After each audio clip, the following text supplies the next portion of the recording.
সবাই জয়েন হয়েছেন? একজন একটু জানাবেন।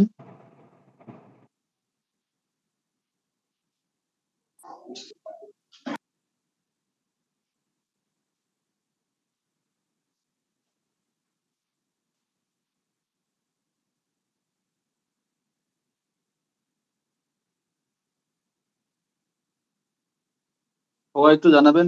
শুনতে পাচ্ছেন কি?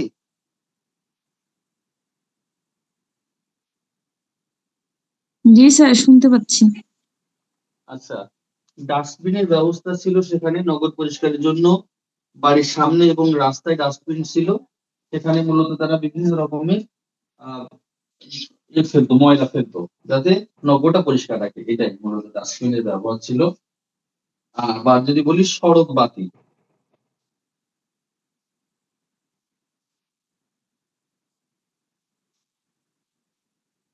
সড়ক বাতির ব্যবহার ছিল। রাস্তায় তারা মূলত মশা উঠতো।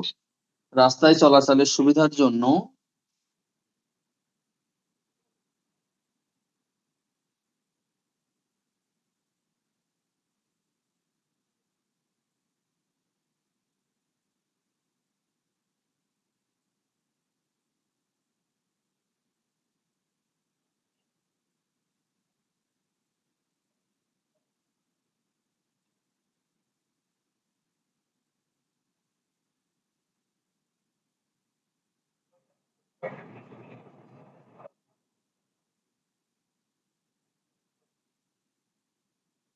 রাস্তায় চলাচলের সুবিধার জন্য সড়ক বাতির ব্যবস্থা ছিল।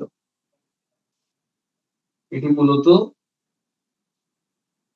সরকার বা রাজ্যপাল থেকেই মূলত এই ব্যবস্থাগুলো ছিল।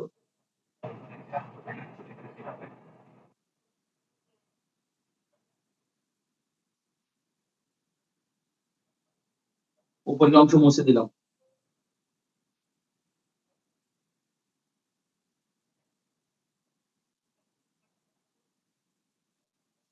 নগর প্রতিরক্ষা ব্যবস্থা ছিল।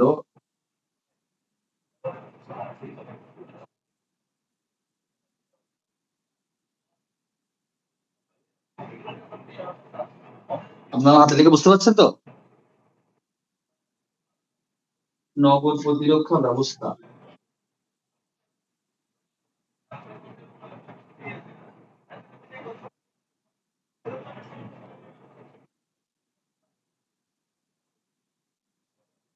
বহিরাক্রমণ রোধে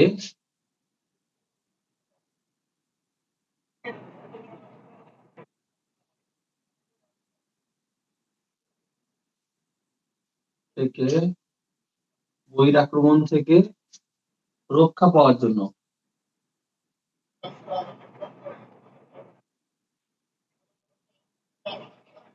মূলত বড় বড় দুর্গ তৈরি করেছিল তারা।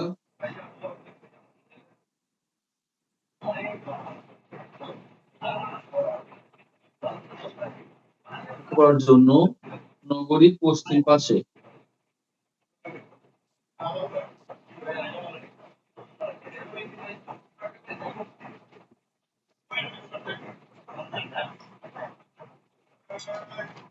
পশ্চিম প্রান্তে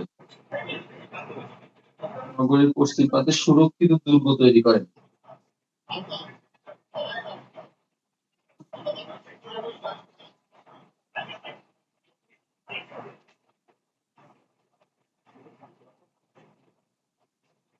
এটা কিন্তু দুই নগরীতেই ছিল, ঠিক আছে। বহির আক্রমণ থেকে রক্ষা পাওয়ার জন্য নগরীর পশ্চিম প্রান্তে সুরক্ষিত দুর্গ তৈরি করেছিল। সেখানে সৈন্য, সেখানে মূলত তারা পর্যাপ্ত সৈন্য রাখতো, সেখানে সৈন্য ও অস্ত্র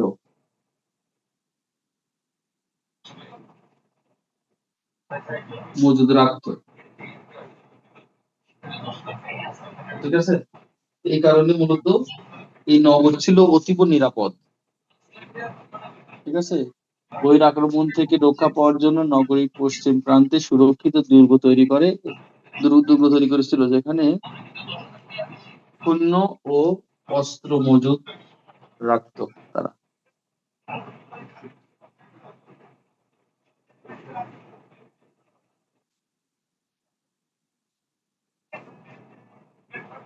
সাধারণ ঘরবাড়ি ছিল, সাধারণ ঘরবাড়ি,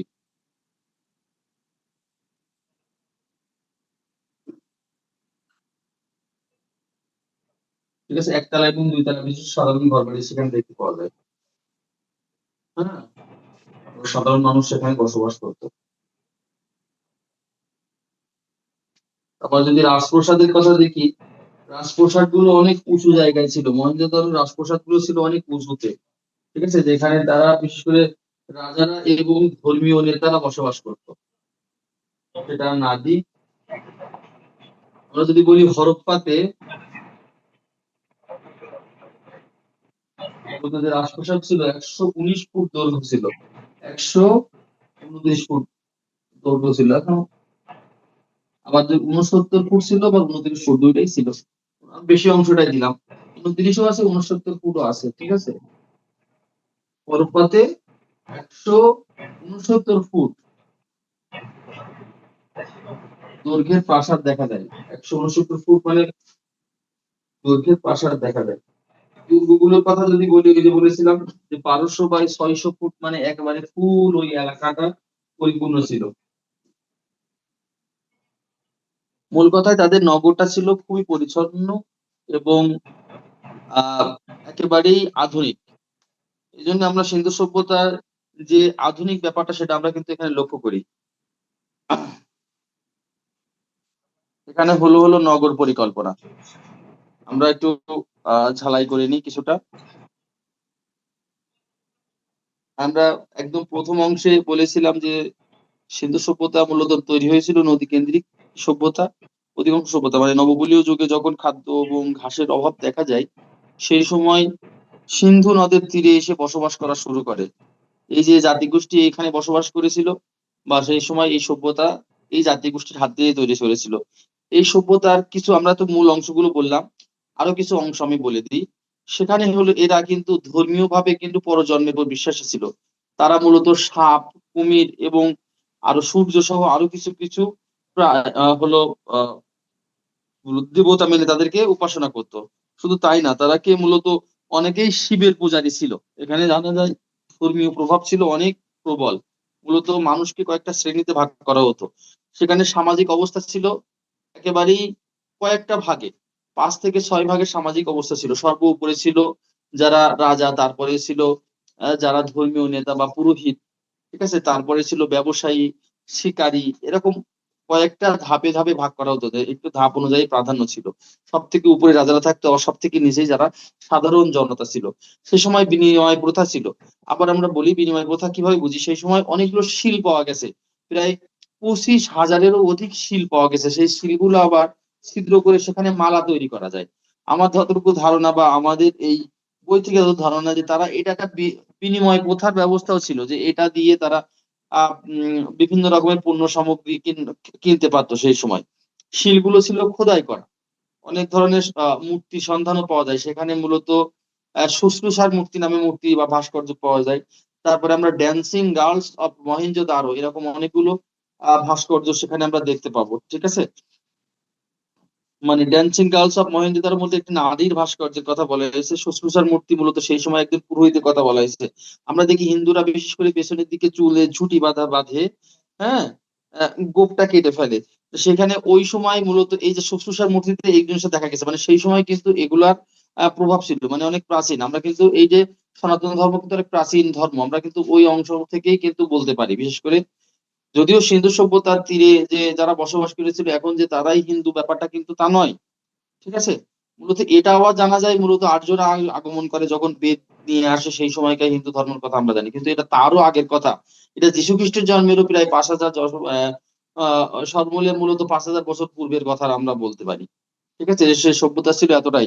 আমরা যদি অর্থনৈতিক দিক দেখি, আমরা তো ভাবতে পারি যে সে জায়গায় নগর পরিকল্পনা যখন এত সুন্দর হয়েছিল, এত বড় বড় অট্টালিকা ছিল, তাহলে মানে তাদের অর্থ ছিল, তারা প্রচুর সম্পদে পরিপূর্ণ ছিল এবং একটা সুন্দর ম্যানেজমেন্ট ছিল, যেখানে সরকার ছিল এবং সরকার মূলত জনগণকে সুন্দরভাবে নিয়ন্ত্রণ করতে পারতো। এই ধারণাগুলো আমরা কিন্তু সিন্ধু সভ্যতায় পেতে পারি। আপনাদের সিন্ধু সভ্যতা সম্পর্কে আর কি কোনো জানার ইচ্ছা আছে, আপনারা বলতে পারেন। সেখানে মূলত চিত্রকলা বলতে শুধু পাওয়া গেছে মূলত শিলমোহর জিনিস পাওয়া গেছে, যেখানে কিছু জিনিস খোদাই করা ছিল। যেখানে আমরা এটাও বলতে পারি যে সেখানে ভাষা কথা যদি বলি, যে সেখানে তাদের লিখন পদ্ধতি হয়তো বা ছিল, কিন্তু সেটা কিন্তু ওইভাবে কিন্তু আবিষ্কার করা হয়নি, আবিষ্কৃত হয়নি। এখনো সে বিষয়ে গবেষণা চলছে এবং সেটা এখনো আবিষ্কৃত হয়নি। সেটা যে হবে না বা তারা যে লিপি ছিল সেটা সম্পর্কে জানা যাবে না, সেটা কিন্তু নয়। এখনো পর্যন্ত অনেক অনেক জায়গায় এই প্রত্নতান্ত্রিক খনন করা আছে। তবে হয় হরপ্পা ও মহেঞ্জোদারো সম্পর্কে আরেকটু বলি। মহেঞ্জোদারো অর্থ হলো মৃতে মানুষের ঢিবি। আবার একটা জিনিস বলি, এটা এই সভ্যতা ধ্বংসের কিছু কারণ আছে। সেখানে আমরা প্রথমে বলতে পারি যে সেটা হলো প্রাকৃতিক দুর্যোগ, প্রচুর পরিমাণ দুর্যোগ হওয়ার কারণে, প্রাকৃতিক দুর্যোগের কারণে যে এই সভ্যতা মূলত ধ্বংস হয়ে গেছিল, যেটা অনেকে জানে যে বন্যা হয়ে ধ্বংস হয়ে গেছিল। আবার এটাও ধারণা করা হয় যে যেহেতু এটা একটা ফুল নগরী ছিল, বড় বড় নগর ছিল, যেখানে হয়তো খাদ্যের সংকট দেখা দিয়েছিল, পর্যাপ্ত খাদ্যের অভাব আবার জনসংখ্যার বৃদ্ধি, এর ফলে এই সভ্যতা একটা পর্যায়ে গিয়ে নষ্ট হয়ে যায় বা ধ্বংস হয়ে যায়। এরকম অনেকগুলো কারণ বা কনসেপ্ট আছে। ঠিক আছে, এগুলো সব অনুমান ভিত্তিক বা এগুলো কোনো স্পেসিফিক ব্যাখ্যা নেই, স্পেসিফিক এই সভ্যতার ব্যাখ্যা নেই। তবে হ্যাঁ, এই সভ্যতার যে নগর পরিকল্পনাটা এতটা স্ট্রং, সেটা কিন্তু হরপ্পা ও মহেঞ্জোদারো থেকেই কিন্তু জানা যায়। মূলত তাদের প্রত্নতান্ত্রিক নিদর্শনগুলো দেখেই কিন্তু জানা যায় এবং এই যে জিনিসগুলো সেখানে কিন্তু পাওয়া গেছিল। আমরা যদি বলি সেখানে কিন্তু বড় বড় স্নানাগার পাওয়া গিয়েছে, ডাস্টবিন পাওয়া গেছে, ড্রেন পাওয়া গেছে। ঠিক আছে, মশাল জ্বালানোর জন্য সেই মশাল পাওয়া গেছে, এরকম অনেক কিছু পাওয়া গেছে। এই কারণে আমরা কিন্তু বলতে পারি যে সেই সময় নগরটা কতটা আধুনিক ছিল। আপনাদের কি কোনো প্রশ্ন আছে সিন্ধু সভ্যতা সম্পর্কে, আপনারা বলতে পারেন।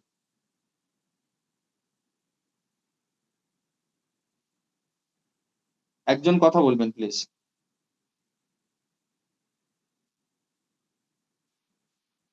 এখন যদি নগর পরিকল্পনা সম্পর্কে প্রশ্ন আসে, আপনারা পারবেন না?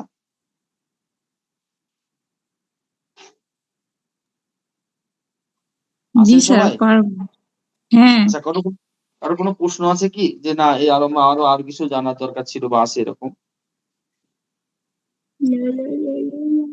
আমার তো নেই। বাকিদের হ্যাঁ, যে কি অবস্থা তো জানা নেই। আচ্ছা, মূলত এইগুলো হইলে এই ইনফরমেশন গুলো আপনাদের তো অনেক লাগবে না, এটা কিন্তু খন্ড খন্ড খন্ড খন্ড আলাদা অংশ। আমি আরো কিছু দিতাম, আজকে সময় শর্ট। মূলত আমি কয়েকটা ভাস্কর্যের নাম লিখে দিতাম, যদিও সেটা আসে না। মূলত আসলে আসবে সিন্ধু সভ্যতা, নগর পরিকল্পনা, সিন্ধু সভ্যতার উৎপত্তি, নগর পরিকল্পনা, এটাই। ঠিক আছে। আচ্ছা, এর পরে ক্লাস ড্রয়িং ক্লাস হবে, আপনারা কিন্তু এই গাছগুলো প্র্যাকটিস করবেন। আমরা আরো অন্য অন্য গাছ বা কিছু দেখাবো, আস্তে আস্তে ঘর বাড়ি দেখাবো, একটা ল্যান্ডস্কেপ কিভাবে দাঁড় করাতে হয় সেটা আমরা কিন্তু দেখাবো। ঠিক আছে, সবাই ভালো থাকবেন। আচ্ছা, আরেকটা জিনিস আপনাদেরকে বলি, আপনারা কি ক্লাস বুঝতে পারেন? আমার লেখা কি বুঝতে পারছেন? আপনারা কোনো সমস্যা আছে কি, একটু বলতে পারেন প্লিজ। আর একটু ক্লিয়ার করে লিখবেন, হ্যাঁ? অনেক সময় বুঝতে পারি না আর কি। না আচ্ছা, বুঝতে আর পারলে জিজ্ঞাসা করে হয়। আচ্ছা, সে অবশ্যই এগুলো দেখবো। অনেক সময় আসলে কি এই মার্কার দিয়ে লিখতে হয়, তো অনেক সময় এরকম হয়ে হ্যাঁ যায় হ্যাঁ, অনেক সে তো সময়। অবশ্যই। এখানে স্পষ্ট আসসালামু বোঝা গেল আলাইকুম হয়তো স্যার, আমি কোনটাকে একটু কথা বলতে চাচ্ছিলাম। অবশ্যই। স্যার, আমি একদম নিউ স্টুডেন্ট, হয়তো আপনারা সেশনে অনেক দূর এগিয়ে গেছেন। আমি খুব রিসেন্টলি রেজিস্ট্রেশন করেছি, তো আজকে আমার ফার্স্ট ক্লাস। ক্লাস কি অনেক বেশি এগোইছে বা কিরকম প্যাটার্ন, মানে আমার একদমই আইডিয়া নেই। আমি বিবিএ করা স্টুডেন্ট, সো আমি এখানে 1 বছর একটা কোর্সে ভর্তি হয়েছি, এটা সার্টিফিকেটের জন্য। আর কিছু শেখার জন্য। যদি আমাকে কিছু অ্যাডভাইস করতেন আপনি। আসলে আমরা কোর্স আগাচ্ছি বলতে কি আমাদের একটা সিলেবাস আছে। আপনাকে সিলেবাসটা দিলে আপনি হয়তো বুঝতে পারবেন। আমি কিছু পরিমাণ সাজেশন দিয়েছি। আমি ড্রয়িং একদিন নিই আর একদিন করে নিই হলো থিওরি। এখানে মূলত আ এই আমার দায়িত্ব হলো এই কোর্সটা যাতে আমি শেষ করতে পারি। সিলেবাসে যা আছে সেটা পড়িয়ে যেন অন্তত এমন একটা ক্যাপাসিটি তৈরি করতে পারি যারা কোনো পরীক্ষায় ভালো করে এইটাই। ঠিক আছে? তো কিছুটা স্যার এগিয়েছি। আপনি কি শুধু ক্লাসটা নেন? আপনি টিচার? হ্যাঁ, আমি ক্লাসটা নিই। হ্যাঁ, আমি ওকে ক্লাসটা স্যার। নিই। স্যার ঠিক আছে? সিলেবাসটা যদি একটু তবে দিয়ে দিতেন। আস্তে আস্তে সিলেবাসটা দিবনি আর আস্তে আস্তে এগুলো যেগুলো বাকি থাকবে সেগুলো করে দিব। তবে আমি একটা সাজেশন দিয়েছি। ওখানে একটা ক্লাস মানে আমার ক্লাসগুলো রেকর্ডেড থাকে। ঠিক আছে? আচ্ছা একটু শেয়ার করে দিলে আমার জন্য ভালো হয়। আচ্ছা, ঠিক রেকর্ডেড আছে। আমি ক্লাস। বলব নি যাতে আপনাকে দেয় আর হলো আস্তে আস্তে আপনি কন্টিনিউ করেন ভালো লাগবে আশা করছি। ঠিক আছে? Okay sir. জি স্যার ভালো তো ভালো লাগলো। লাগলো যে আপনি বিপিএ স্টুডেন্ট এখানে শেখার জন্য এসেছেন। হ্যাঁ, আমি আলহামদুলিল্লাহ। একদমই আলাদা হুম, একটা প্যাটার্ন থেকে এসেছি। আর ভর্তি সেই। হয়েছি অনেক লেটে। সো একটু না সমস্যা প্রবলেমের নেই। জন্য। আপনি পারবেন। এটা এমন কোনো কথা এটা শুধুমাত্র এটা ডিগ্রি অর্জনের জন্যই মূলত। জি, ঠিক আছে? জি আমি তবে হয়ে শেখার গেছে। কথাটা যদি আমি বলি আপনাকে এটা ফ্রাঙ্কলি বলি আসলে এভাবে করে শেখাটা বড় কঠিন হয়ে যায়। ১ বছর মেয়াদি কোর্স এটা আসলে না, এটা ৪ বছর মেয়াদি কোর্স এবং এটা হাতে কলমে শেখার বিষয়। ঠিক আছে? জি, জি। কিন্তু থিওরি হয়তো আপনারা জানতে পারেন। কিন্তু আসলে ড্রইংটা ওইভাবে যে পারবেন ব্যাপারটা আমার মনে হয় না।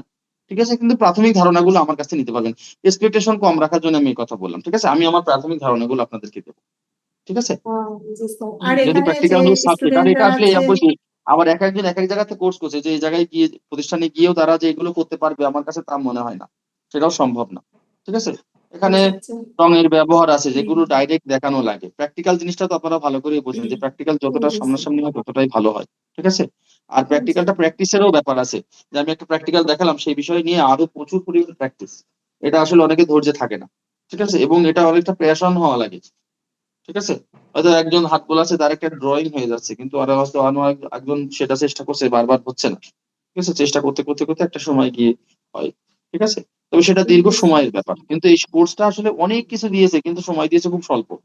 মনে করেন আপনি ৫ বছরে যদি বিবিএ যদি আপনার ৬ মাস দেয়, আপনার বিষয়টা কেমন হবে? এই সব কোর্স যদি ৬ মাসের ভিতরে দেয়, তো ব্যাপারটা ঠিক এটা তাই করেছে। ঠিক আছে? আচ্ছা। জি স্যার। তো স্যার এটা কি আমাদের অনলাইনে ক্লাস হবে নাকি? হ্যাঁ, হ্যাঁ, অনলাইনেই হবে। তাছাড়া এত মানে বিভিন্ন জায়গার স্টুডেন্ট তো এছাড়া আর সম্ভব জি, নয়। জি। ঠিক আছে? প্রতিষ্ঠানে গিয়ে ক্লাস নেওয়া আপাতত সম্ভব হচ্ছে না। ঠিক আছে? হুম, জি স্যার। জি স্যার আপাতত আমার একটু অনলাইনে। সিলেবাসটা বলে দিলে অফলাইনে ক্লাস ক্লাস হয় না? শিডিউলটা দিলে আমার জন্য খুব ভালো হয়।